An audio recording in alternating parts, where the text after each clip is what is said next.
Ito po yung sa aming corkboard. Bali, ito pa rin yung sa clearance sale natin, yung ongoing promo namin na tumbler. And then sa happy customer, and then sa pre-planner.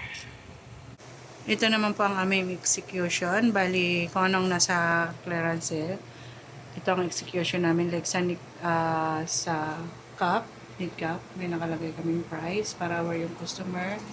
Sa knit pillow, may nakalagay din po. And then sa 14 by 14 pillow, yan po ang execution natin. And then yung sa tumbler. Bali, visible naman po sa mga customer natin yung mga price signage ng promo natin. And ito naman po yung sa polo shirt natin. Yung sa planner naman natin, dito ko nilagay sa may cashier para pag magbayad si customer, makikita agad niya po na may free tayong planner pag naka-worth 3,000. Then, ayan naman po yung buy 5 get 1 free new display po natin.